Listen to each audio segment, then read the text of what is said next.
وقت ہو ہم تو تھوڑا بیان کر دیں کہ بنگلہ دیش کے جو شیخ مجیب الرحمان تھے، جن کو وہاں کے لوگوں نے اس وقت کہا کہ وہ بنگلہ بندھو ہیں، یعنی بنگال کے باپ ہیں، ان کا پھر جو حشر ہوا وہی لوگوں نے دیکھا جب فوجی بغاوت ان کے خلاف ہوئی. 4 میجر تھے، ان کے میجر ڈالم اس کو لیڈ کر رہے تھے. انہوں نے جس طریقے سے پھر اس کا حشر کیا ہے، ان کے گھر کے اندر ان کو جس طرح سے قتل کیا گیا، جس طرح سے ان کے گھر کے باقی افراد کو قتل کیا گیا، یہ بچ گئی سی شومی قسمت سے کہ گھر پہ موجود نہیں تھی حسینہ واجد. اینی وے، تو کہنے کا مطلب یہ ہے کہ یہ بنیاد رکھی گئی تھی 1968 میں جب اگرتلہ سازش کیس پکڑی گئی تھی اور مجیب الرحمان کو گرفتار کیا تھا ایوب خان نے. اس کے بعد پھر جس طرح انہیں چھوڑا گیا، یہ اب ساری لمبی کہانی ہے، اس کے اندر جائیں گے تو وقت بہت ضائع ہو جائے گا. لیکن میں نے بتایا آپ سے کہ یہ برین چائلڈ کس کا تھا کہ پاکستان سے علیحدہ ہونا ہے، اور اس میں سپورٹ تھی صرف ایک ملک جس کا نام بھارت ہے.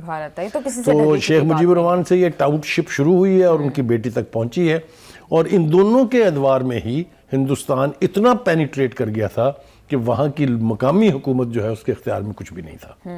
یہی حال حسینہ واجد کا بھی تھا کہ جو ہندوستان چاہتا تھا، جو کہتا تھا، وہ یہ کرتی تھی. ایک بات.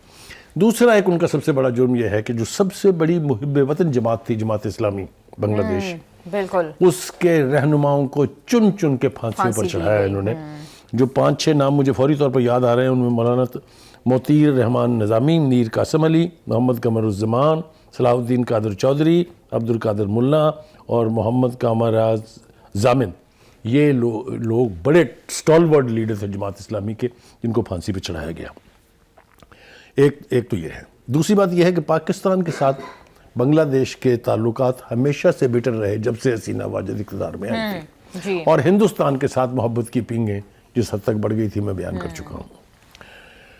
مجھے وہ واقعات یاد ہیں جس سے یہ آپ کو پاکستان کی دشمنی کا پتہ چلے گا کہ اسی حسینہ واجد نے مودی کو انوائٹ کیا تھا ان کے اپنے نیشنل ڈے پہ، اور وہاں اعلیٰ ترین سول ایوارڈ دیا تھا. پروگرام میں ہم واپس آئیں گے ایک شارٹ بریک کے بعد، ہمارے ساتھ رہیے گا.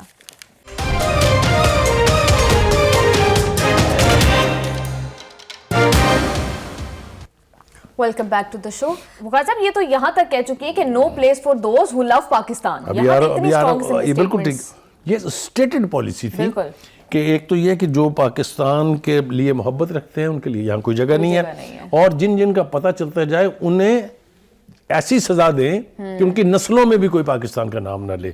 And last but not the least, Pakistan سے محبت کرنے والوں کی بنگلہ دیش میں کوئی جگہ نہیں ہے. یہ 3 ان کے احکامات تھے جس کو آپ کہتے ہیں اسٹریٹجک پالیسی. ٹھیک ہے جی. میں وہ مودی کا بیان جو بتا رہا تھا آپ سے، اس مودی نے وہاں ایوارڈ لیتے ہوئے ایک تقریر کی تھی. آئی وش کہ ہم اس کے اقتصابات آپ کو دکھا سکتے ہیں، جس میں انہوں نے کہا کہ مکتی بانی کو بھارت نے ٹرین کیا تھا، اور اس میں بھارتی فوجی شامل کر کے ہم نے مشرقی پاکستان میں لانچ کیا تھا تاکہ جو علیحدگی کی تحریک وہاں چل رہی ہے وہ کامیاب ہو سکے. یہ کنفیشنل سٹیٹمنٹ ہے، یعنی کوئی ڈھکی چھپی بات میں نہیں کہہ رہا ہوں. اینی وے، اب آپ کا اگلا سوال یہ ہے کہ اس ساری صورتحال سے پاکستان اور بنگلہ دیش کے تعلقات پر کیا اثر پڑے گا؟ اب پوسٹ حسینہ واجد، اب حسینہ واجد تو چلی گئی نا، اب جو کرنٹ گورنمنٹ ہے، اب کس قسم کے چیلنجز، اور پھر آپ بات کرے تھے 1971 میں جو علیحدگی ہوئی. بخار صاحب، کہیں نہ کہیں بنگلہ دیش کے لوگوں کے اور پاکستان کے لوگوں کے دلوں میں اب بھی وہ جو ہے وہ ایپیسوڈ، اس کے حوالے سے کافی زیادہ اختلافات ابھی بھی ایگزسٹ کرتے ہیں. دیکھیے، جو عوامی لیگ کے لوگ ہیں ان کے دلوں میں ایسی کوئی بدگمانی پاکستان کے بارے میں ہو تو ہو، لیکن یہ حسینہ واجد کے بعد کا جو دور ہے، جو یونس صاحب جو ہے وہ نوبل لوریٹ ہیں، وہ جن کی عبوری حکومت ہے اس وقت، ان کے بعد سے جو انقلاب آیا ہے پاکستان اور بنگلہ دیش کے تعلقات میں، میرے خیال سے اس کا ذکر جو ہے وہ بہت ضروری ہے. اس وقت ہم دفاعی طور پر، سفارتی طور پر، سیاسی طور پر اور تجارتی طور پر بنگلہ دیش کے قریب ترین ممالک میں شامل ہیں. ریڈیکل چینج جس کو کہتے ہیں نا، ریڈیکل چینج، کہ وہ ایلیمنٹ جو پاکستان سے محبت رکھتے تھے، جو ایک پاکستان کے حامی تھے، ان کا اس وقت وہاں راج ہے. جی بالکل، اسحاق ڈار صاحب نے ریسنٹلی بھی کیا تھا. اس طرح کے وائبز آ رہی ہیں ادھر سے کہ ایسے لگتا ہے کہ ہم ابھی بھی بھائی بھائی ہیں. یہ وہ سوچ ہے جس کو ختم کرنے کی سازش بھارت نے کی تھی. لیکن بخار صاحب، ان کی جانب سے اب بھی یہ مطالبہ کیا جاتا ہے کہ پاکستان فارمل اپالوجی کرے. جب اسحاق ڈار صاحب گئے تب بھی یہی مطالبہ کیا گیا. آپ کو لگتا ہے کہ واقعی اس کی ضرورت ہے اور پاکستان کو جو ہے وہ اپالوجی پاکستان کرے گا یا اسے کرنی چاہیے؟ دیکھیے، پہلی بات تو یہ ہے کہ مجھے نہیں لگتا کہ یہ مطالبہ اب پرزور انداز سے کیا گیا ہے. سوشل میڈیا کے ذریعے بہت ساری باتیں پہنچتی رہتی ہیں. بھارت پروپیگنڈا کرتا ہے اور بھارت کا پروپیگنڈا خاص طور سے اس کا حصہ ہے, کیونکہ اس وقت جتنی وائبز بھی وہاں سے آ رہی ہیں, کوآپریشن کی نئی جہتیں کھل رہی ہیں. دفاع کے اندر تعاون, ان کے فوجیوں کی یہاں تربیت پر میں تفصیل میں جاؤں گا تو میں نے کہا کہ بہت بات بڑھ جائے گی. جی, اب تو مولانا صاحب بھی وزٹ پہ گئے ہوئے تھے کل. اب مولانا کا یہ جو دورہ ہے یہ بھی بہت امپورٹنٹ ہے. ایک بہت بڑا اجتماع وہاں ہوتا ہے, جس طرح ہمارے یہاں رائے میں ہوتا ہے, یا جس طرح جماعت اسلامی اب لاہور میں منٹو پارک میں جو یادگار پاکستان ہے اب وہاں کرنا چاہ رہی ہے, اسی طرح کا اجتماع ہوتا ہے. وہاں وہ گئے اور انہوں نے کہا کہ ہم محبت اور یکجہتی کا پیغام لے کے آئے ہیں, اور یہی پیغام لے کے ہم یہاں سے واپس جانا چاہتے ہیں. تو ان کا جس طریقے سے استقبال ہوا ہے, بالکل وارم ویلکم کیا گیا. وہ سارا لوگ بخاری صاحب وہاں جمع ہوئے, آپ اپنی سکرینز پر بھی دیکھ سکتے ہیں کس طرح سے وہاں لوگ جو ہیں وہ مولانا صاحب نے جب خطاب کر رہے تھے تو وہاں پر جمع تھے. بالکل ٹھیک ہے. تو میں بہت ہی محتاط انداز سے بھی اگر کہوں تو پاکستان اور بنگلہ دیش کے تعلقات جو ہیں وہ نئی جہتیں جو ہے وہ یعنی تلاش کر کے اور آگے بڑھنے کے ایک سبک رفتار پروسیس کا حصہ ہے. ہم توقع کرتے ہیں کہ وہ بٹرنس جو پچھلے 41 سال سے رہی ہے. شیخ حسینہ واجد صاحبہ بڑی کوشش کرتے رہی اینٹی پاکستان پروپیگنڈے کی. بخاری صاحب اب جب یہ بات کی جا رہی ہے, بھارت سے مطالبہ کیا گیا کہ انہیں حوالے کریں, اور آپ بھی یہی کہہ رہے ہیں کہ شاید بھارت ان کو حوالے نہیں کرے گا. اگر یہ نہیں کرتے حوالے تو پھر کس طرح سے بنگلہ دیش اور بھارت کے تعلقات جو ہے وہ کیا روک لیں گے؟ پہلے ہی آلریڈی جو ہے وہ اتنے اچھے تعلقات اب نہیں ہیں. دیکھیے, پہلی بات تو یہ ہے کہ ان کو بنگلہ دیش کے حوالے کرنے کا مطالبہ پہلے سے موجود ہے, اور اب جب کہ عدالت نے انہیں سزا دے دی ہے تو بہت بڑا لیگل جواز پیدا ہو گیا ہے کہ ان کو واپس کیا جائے.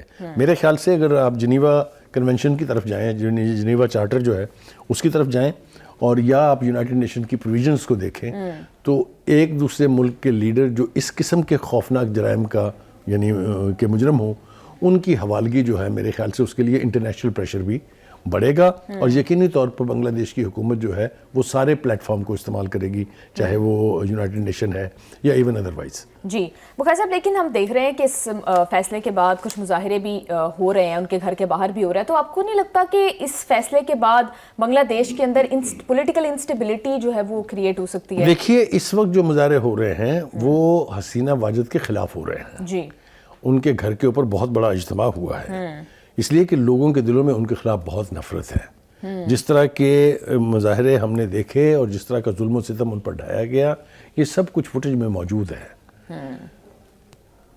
یہ کہنا کہ اب ان کے حق میں کوئی ایسی بڑی کمپین چلنے جا رہی ہے, اس کے لیے بنگلہ دیش کی حکومت نے اہتمام تو کیا, وہ انتظام کر رکھا ہے انہوں نے, کیونکہ باہر نکلے گا تو ہم دیکھ لیں گے.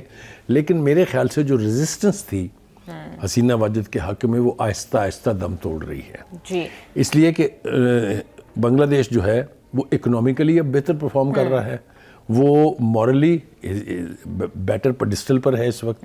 تو یہ سب کچھ دیکھتے ہوئے میرا خیال یہ ہے کہ حسینہ واجد یا تو واپس آئیں گی اور سامنا کریں گی, اگر اپیل کا حق ہے تو اپیل کریں گی, یا پھر ساری زندگی کے لیے بھول جائیں کہ کبھی واپس بنگلہ دیش آ سکتی ہیں. لیکن بخاری صاحب, وہ تو یہ کہہ رہی ہیں کہ تمام الزامات جو ہیں یہ غلط ہیں, جھوٹے ہیں. تو کیا آپ کو لگتا ہے کہ وہ واقعی جس طرح آپ کہہ رہے ہیں کہ وہ آئیں گی بنگلہ دیش اور اپیل کریں گی, کیونکہ جس کورٹ نے یہ فیصلہ کیا وہ سپریم کورٹ تو نہیں ہے, تو سپریم کورٹ میں چیلنج تو ہو سکتا ہے؟ دیکھیے, پہلی بات تو یہ ہے کہ اس کے لیے ان کا واپس آنا ضروری ہے. جی, آپ کو لگتا ہے وہ آئیں گی؟ اور وہ واپس آئیں گی تو سزا موجود ہے, پہلے تو بھگتیں گی نا. جی, میں وثوق سے کہہ سکتا ہوں کہ she will dare not come back to بنگلہ دیش, کیونکہ اس کو پتا ہے کہ وہاں فضا بھی بدل گئی ہے, ہوا بھی بدل گئی ہے, اور وہ جو پذیرائی ان کو کبھی حاصل تھی جو رہی ہے وہ there is no more. اس لیے کہ اس وقت یوتھ جو ہے بنگلہ دیش کا وہ ہے the power that be. آپ نے دیکھا کہ انہوں نے ایسے ریولوشنری اقدامات کیے ہیں, یعنی اس وقت گورنمنٹ رننگ میں اسٹوڈنٹس شامل ہیں, یعنی کہ ان کیبنٹ میں منسٹرز ہیں. تو کہنے کا مطلب یہ ہے کہ جتنی ریڈیکل تبدیلی وہاں آئی ہے اس کو انڈو کرنے کے لیے بہت وقت چاہیے اور بہت بڑی تحریک چاہیے.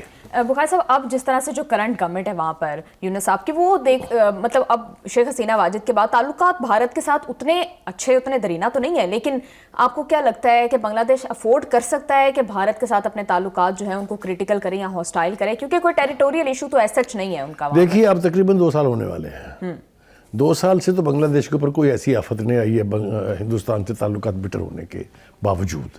میرا خیال سے they have decided کہ there is no room for the Indians in Bangladesh society anymore.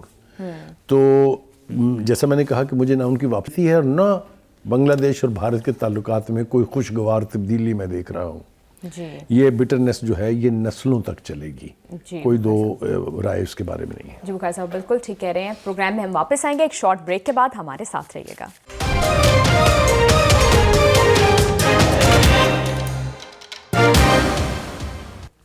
Welcome back to the شو.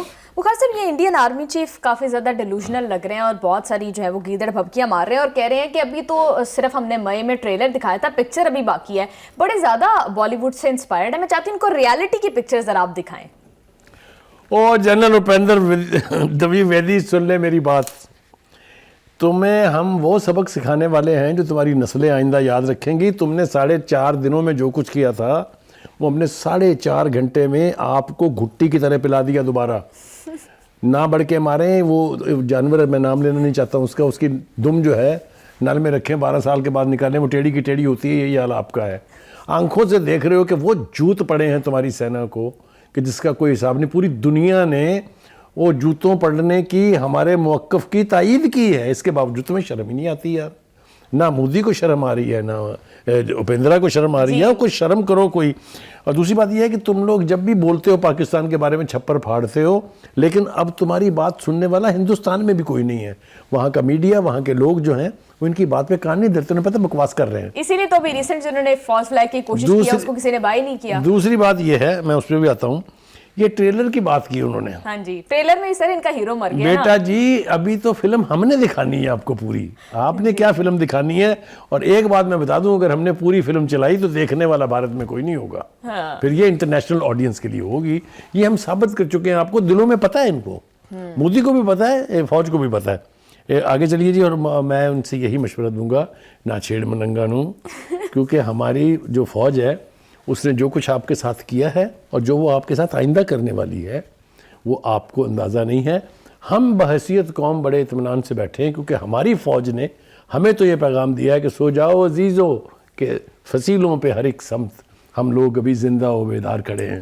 تو یہ ان کی باتیں چھوڑیں. انہیں چاہیے اپنے گھر کی خبر لیں. 7 ریاستیں ان سے علیحدہ ہونے والی ہیں. منی پور میں کیا ہو رہا ہے وہ آپ کو ساری دنیا کو پتا ہے. اور باقی کی ساتھ یہی سب چھپانے کے لیے تو بخاری صاحب وہ اینٹی پاکستان جو پروپیگنڈا ان کا فیوریٹ ٹول ہے, وہ بھی اپنی بائی کرتے ہیں نا ہندوستانی. آپ دیکھیے نا جس طریقے سے جنگ میں میڈیا نے آنکھیں بند کر کے ان کا ساتھ دیا تھا اور عوام نے ان کی ہر بات مانی تھی اور بعد میں شرمندگی کی اٹھانی پڑی, اور انہی سارے اینکرز نے معافیاں مانگی اپنے عوام سے کہ ہم سے غلطی ہو گئی. تو اس لیے اب ان کی بات کے اوپر کوئی کان نہیں دھرتا ہے. اس لیے اس کو بہت سیریس لینے کی ضرورت نہیں ہے.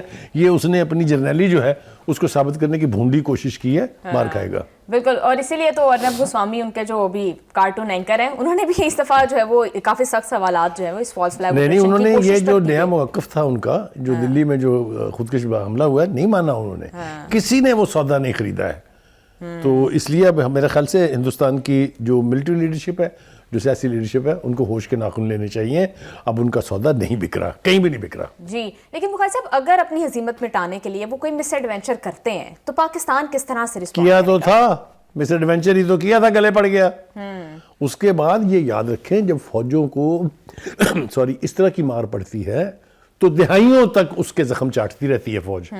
تو ابھی ان سے یہ توقع کرنا کہ یہ اس قابل ہو جائیں گے کہ ہمیں کوئی سبق سکھا دیں, بھول جائیں اس کو. ایسا کچھ نہیں ہونے والا. جی جو ایسٹرن بارڈر سے دھمکیاں آ رہی ہیں ان کو تو کوئی خاطر کو آپ نے تو سیریس نہیں لیا. ویسٹرن بارڈر کی طرف بڑھتے ہیں بخاری صاحب. اس طرف جو ہے وہ یہ معاملہ چل رہا ہے کہ ٹریڈ بند کرنے کی باتیں ہو رہی ہیں. انفیکٹ کر دی گئی ہے, بندش جو ہے وہ بارڈر کی ہو گئی ہے غیر معینہ مدت کے لیے. اور لیکن افغانستان پر اس کا کوئی خاطر کو پریشر آپ کو لگ رہا ہے کہ ڈلے گا؟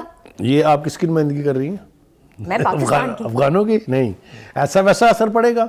آپ دیکھیے انہوں نے کیا کہا ہے. انہوں نے کہا کہ جی ہم قازقستان سے منگا لیں گے, ہم فلاں سے منگا لیں گے. وہ کیا کاسٹ پڑے گی ان کو ابھی وہاں, وہ اتنی تمیز ہی نہیں ہے ان کو کہ وہ یہ اندازہ کر سکیں. دیکھیں نا ہم نے ایئر اسپیس بند کی ہوئی ہے نا انڈیا سے. انڈیا والوں کو جا کے پوچھیں کیا بھاؤ پڑ رہی ہے ان کو. تو کہنے کا مطلب ہے یہ گیدڑ بھبکی ہے.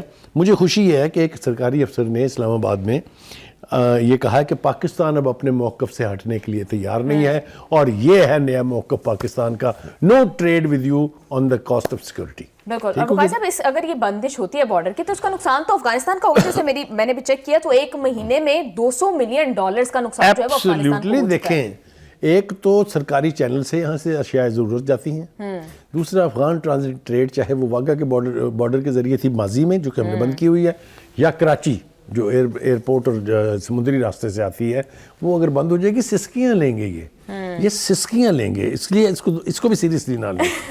جو سیریس لینے کی بات ہے وہ یہ ہے کہ جو دہشت گرد ہم نے پکڑا ہے احسان اللہ جس کا نام ہے، اس نے جس قسم کے انکشافات کیے ہیں، آپ یہ دیکھیے کہ یہ جو کچھ ہم ہندوستان کی رویے میں دیکھ رہے ہیں اس کی باقاعدہ ایک کیمپین ہے. باقاعدہ وہاں کے لوگوں کے خون میں یہ بات اتاری جا رہی ہے کہ پاکستان افغانستان کا دشمن ہے. بالکل. اور نتیجہ کیا ہے کہ جا کے وہاں تخریب کاری کریں، جا کے وہاں خود کچھ بمبار کے طور پہ جائیں اور وہاں تباہی پھیلائیں. یہ کنفیشنز ہیں. یہ دنیا میں یہ بات سیریسلی سنی جائے گی، اس کے اوپر مبنی ڈوسیئرز بنیں گے، انٹرنیشنل فورمز کے اوپر ہم جا کے بتائیں گے کہ this is an Afghan who is seeing this. دوسرا یہ کہ جتنی بھی اس وقت آپریشنز ہو رہے ہیں ان سب میں مارے جانے والوں کی 90% تعداد جو ہے دیر افغان نیشنلز. ابھی کل رات کو جو آپریشن ہوا ہے جس میں 10 مارے گئے ہیں وہ سارے افغانز ہیں. جی بخار صاحب، اس طرح کے جو آپریشنز کیے جاتے ہیں، ان کو جو ٹریننگ دی جاتی ہے، اس میں موسٹلی نوجوانوں کے برین واش جو ہیں وہ کیے جاتے ہیں. آپ کو کیا لگتا ہے کہ ان امپلائمنٹ کی بہت بڑی وجہ ہے؟ اس کو کیسے ختم کیا جا سکتا ہے؟ پہلی بات تو یہ ہے کہ جوان خون جو ہے یہ ولنریبل ہے ٹو سچ ایکٹیویٹیز، اسلحہ چلانا، ڈالر مل جانے اینڈ ایوری تھنگ. ہندوستان وہاں باقاعدہ انویسٹ کر رہا ہے، فائنانس بھی کر رہا ہے، ٹریننگ بھی دے رہا ہے، اسلحہ بھی دے رہا ہے. ایک بڑی تعداد میں افغان نیشنل جو ہیں اور بلوچستان کے جو سو کالڈ ناراض لوگ ہیں وہ اجیت ڈوول کے جو سیل ہے اس کے تحت وہاں سے پیسے بھی لے رہے ہیں. ان کے ہندوستانی پاسپورٹ بنے ہوئے ہیں، وہ پوری دنیا میں جا رہے ہیں، جا کے لوگوں سے مل کے ان کو اکسا رہے ہیں پاکستان کے خلاف. اس سب کچھ کے شواہد موجود ہیں، اور شواہد تو اس وقت ضروری ہوں جب وہ خود یہ بڑکے نہ مارتے ہوں. اجیت ڈوول کی جتنی بھی آپ نے ویڈیوز دیکھی ان سب میں وہ بڑکے مار رہے ہیں. راجناتھ جو ان کے ڈیفنس منسٹر ہیں وہ جو ہیں وہ بھی اس طرح بڑکے مارتے ہیں. تو مودی بھی بڑکے مار رہا ہے. اس لیے کہ جو کچھ ان کے ساتھ مئی میں ہو گیا ہے بڑکے اب ان کے سننے والی آڈینس نہیں ہے. بالکل بخاری صاحب، ان کی بڑکوں پہ کل فیلڈ مارشل صاحب بھی یہ کہہ رہے تھے کہ کر لیں جو کرنا ہے، ہمارا جواب بھی جو ہے وہ پہلے سے زیادہ تگڑا ہوگا. ایبسولوٹلی ہوگا، اور دو رائے نہیں ہے. میں نے کہا نا کہ اب ٹرمپ کو بھی پتا ہے، president of the United States, وہ جنرل کی تعریف جب کرتا ہے تو اس کی سکل کی بات کرتا ہے. وہ کہتا ہے جس طریقے سے اس نے جنگ لڑی ہے. تو کہنے کا مطلب یہ ہے کہ ہمیں تو دنیا بھر میں پذیرائی مل رہی ہے، اور وہ کہتے ہیں نا کہ تماشا دیکھنا ہے تو کم گیٹ اس. آئیں ذرا کر کے دیکھ لیں، پھر آپ کے ساتھ کیا ہوتا ہے یہ دنیا دیکھے گی پوری. جی بالکل بخاری صاحب، بالکل ٹھیک کہہ رہے ہیں.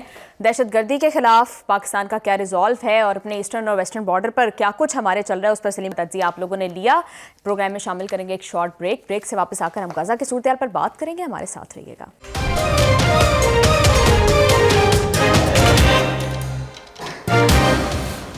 ویلکم بیک ٹو دا شو.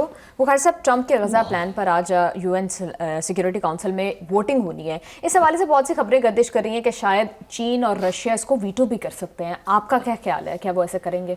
دیکھیے، جہاں تک میرے نالج کا تعلق ہے، رشیا اور چائنا دونوں نے واضح طور پہ کہہ دیا کہ ہم اس کو ویٹو نہیں کریں گے. اور اس کی وجہ یہ کہ اس میں جو نئی ایک چیز شامل کی گئی ہے وہ یہ کہ فلسطین کی ریاست بن کے رہے گی. اس کی وجہ سے انہوں نے ویٹو نہ کرنے کا فیصلہ کیا ہے. کیونکہ اگر یہ قرارداد اسی صورت میں منظور ہو جاتی ہے کہ فلسطین کی ریاست بننی ہے تو یہ فلسطینیوں کی جدوجہد آزادی اور ایک امید کی کرن ان کے لیے، ایک امید کی کرن کے ساتھ ساتھ ایک طرح کی گارنٹی ہے. Because the highest forum of the United nation جو ہے وہ اس کو انڈورس کر رہا ہوگا. ایک بات. دوسری بات یہ کہ یہ دنیا کے ضمیر کا بھی امتحان ہے. یہ جو 15 ممبرز ہیں سیکورٹی کونسل کے پرماننٹ، دیکھیں گے نا ان کا ضمیر کیا کہتا ہے. اب سب کو پتا ہے کہ ہمارے عوام کس کے ساتھ کھڑے ہیں، کیا چاہتے ہیں. سب کے ملکوں کے ہر ایک شہر میں لاکھوں کی تعداد میں لوگوں نے باہر نکل کے فلسطین کے حق میں آواز بلند کی ہے. اب دیکھتے ہیں کہ ان کی لیڈرشپ کیا کرتی ہے. بخاری صاحب، آپ نے بات کی کہ ابھی یہ جو شک اس میں شامل کی گئی ہے ایک نئی فلسطینی ریاست بنانے کی، آزاد فلسطینی ریاست کی، اس وجہ سے شاید رشیا اور چائنا ویٹو نہیں کریں گے. آپ کو کیا لگتا ہے کہ یہ واقعی ایک سازش ہے تاکہ اس کو پاس کروا لیا جائے؟ کیونکہ ہم نے دیکھا ہے کہ یو این تو ان ایکٹیو رہی ہے اس ساری صورتحال میں، ان افیکٹو رہی ہے ایکچولی. دیکھیے، یہ دار و مدار صرف اس فلسطین کی ریاست بننے پر نہیں ہے. اس قرارداد کے ذریعے وہ منصوبہ عملی جامہ پہنایا جائے گا جو ٹرمپ نے تشکیل دیا ہے. صرف ایک شک نہیں نکلے گی بلکہ پورے کا پورا منصوبہ جائے گا. اس لیے میرا نہیں خیال کہ اس قسم کی کوئی صورتحال پیدا ہوگی. ابھی ہمارا پروگرام چونکہ تھوڑا جلدی ہے، اس وقت وہاں پر جو ہلچل دیکھی جا رہی ہے، جو ایکٹیویٹی ہے یونائٹڈ نیشنز کے کوریڈورز میں اور پریس رومز میں، وہ میں اندازہ کر سکتا ہوں because I have been to the United Nation several times. تو اس وقت بہت ایکٹیو ڈپلومیٹک ایکٹیویٹی چل رہی ہے. یعنی اسرائیل اور اس کے جو حامی ممالک ہیں وہ کوشش کر رہے ہوں گے کہ اس صورت میں قرارداد پیش ہی نہ ہو، کیونکہ اگر پیش ہو گئی اور پھر پاس بھی ہو گئی. اس کو ریجیکٹ کر رہے ہیں کہ کوئی فلسطینی ریاست دیکھیے اس کے پاس ہونے سے پہلے ان کے یہ بیانات دینا گدر دھمکی ہو سکتی ہے، لیکن جب یہ پاس ہو جائے گی تو اس کے ساتھ جو 8 مسلم اور عرب ممالک جڑے ہیں وہ پھر اس سے پیچھے نہیں ہٹ سکتے. لیکن بخاری صاحب، اگر یہ قرارداد پاس ہو جاتی ہے تو بورڈ آف پیس بنے گا جس کے ہیڈ ڈونلڈ ٹرمپ ہوں گے. تو ڈونلڈ ٹرمپ کی اور امریکہ کی پوزیشن میڈل ایسٹ میں بہت اسٹرانگ ہو جائے گی. آپ کو لگتا ہے کہ رشیا اور چائنا یہ افورڈ کر سکتے ہیں؟ دیکھیے یہ تو کہتے ہیں نا کہ ایونچویلٹی ہے، دیکھیں گے جب وہ ول cross the bridges when they will come. کیا ہوگا یہ تو ابھی ہم فور کاسٹ نہیں کر سکتے، لیکن میں یہ کنوکشن کے ساتھ سمجھتا ہوں کہ ٹرمپ کے لیے بھی اس قرارداد کے متن سے پیچھے ہٹنا آسان کام نہیں ہوگا، اس لیے کہ اس کی اپنی کریڈیبلٹی کا بہت سیریس مسئلہ ہے. جہاں تک نیتنیاہو کا تعلق ہے، اس کا سودا ہی اس پر بک رہا ہے کہ میں نے تو نہیں بننے دینی جی، کیونکہ اس کے اوپر جس طرح کے پریشر ہے. ابھی آپ نے تذکرہ بھی کیا تھا اس کا کہ وہ ٹرمپ صاحب کس طرح معافیاں اس کے لیے مانگتے پھر رہے ہیں. پریزیڈنٹ کو خط بھی لکھ دیا ہے، اپنی تقریر جو کی تھی انہوں نے اسرائیلی پارلیمنٹ سے، اس میں بھی کہا تھا اس کو معاف کر دیں. اللہ کرپشن کے خوفناک قسم کے چارجز ہیں ان کے اوپر، تو کیسے معاف ہو سکتا ہے؟ اگر جنگ ختم ہو جائے گی تو ان کو وہ کرپشن کیسز فیس کرنے پڑیں گے. مقرر صاحب، ایک انٹرنیشنل اسٹیبلائزیشن فورس بننی ہے اور اس کے لیے اب جو ہے کچھ نام سامنے آ رہے ہیں. اس حوالے سے اردن کے جو بادشاہ ہیں انہوں نے پاکستان کا ریسنٹ دورہ کیا. آپ کو لگتا ہے کہ اس دورے میں اس حوالے سے کوئی بات ہوئی ہوگی؟ یقینی طور پر ٹاپ لیڈرشپ نے اس کے اوپر ڈسکس کیا ہے. مڈل ایسٹ پلان میں پاکستان اور جارڈن ایک پیج پر ہے، اس لیے کہ ہم نے تعریف کی ہے جو بھی سٹانس ان کا ہے، اور انہوں نے بھی انڈورس کیا جو پاکستان کا سٹانس ہے. میں نے آپ سے کہا کہ کوئی بھی مسلمان ملک واضح طور پر یہ سٹانس نہیں لے سکتا کہ ہم فلسطینی ریاست بننے کے خلاف ہیں. تو اگر 8 ملک جو اس منصوبے کی تشکیل کا حصہ ہیں، جو اس کو موو کر کے سیکورٹی کونسل میں لے آئے ہیں، ان کے لیے اس سے پیچھے ہٹنا آسان کام نہیں ہوگا. وہ کیسا آپ کو لگتا ہے کہ جارڈن کی جانب سے پاکستان کو اس فورس کا حصہ بننے کے لیے کچھ جو ہے وہ تیار کیا جائے گا یا؟ دیکھیے مجھے الٹیمیٹلی پتہ نہیں کیوں لگتا ہے کہ یہ ڈیمانڈ ضرور آئے گی ایک دفعہ کہ پاکستان کی افواج جو ہے اس فورس کا حصہ بننا چاہیے. یہ اب ہمارا سارا دارومدار ہماری لیڈرشپ پر ہے کہ وہ اس کا حصہ بننا چاہیں گے کہ نہیں، کیونکہ پاکستان کی عوام کبھی یہ توقع نہیں رکھیں گے کہ پاکستان کے فوجی جو ہیں وہاں کسی ایک فلسطینی کی ہلاکت کا بھی باعث بنے. صورتحال وہاں چونکہ بہت ولنریبل ہے، اس لیے one has to be very very careful before taking such a decision. جی مقرر صاحب، یہ بات بھی کی جا رہی ہے کہ یہ جو آئی ایس ایف فورس بنے گی یہ غیر ریاستی مسلح گروہوں کو غیر مسلح کرے گی. تو حماس کا مستقبل کیا ہوگا اگر یہ قرارداد پاس ہو جاتی ہے، بورڈ آف پیس بن جاتا ہے؟ دیکھیے حماس نے تو یہ آفر کی ہوئی ہے کہ اگر اسرائیل کے علاوہ، جس پر اسرائیل کا کوئی عمل دخل نہ ہو، جو بھی انڈیپینڈنٹ اتھارٹی بنے گی فلسطین کے غزہ کے اوپر، ہم آرم سرنڈر کر دیں گے. لیکن اسرائیل کو نہیں. اسرائیل کی ضد یہ ہے کہ وہ ہمیں دیں اس ہتھیار. ابھی یہ نہیں ہونے جا رہا.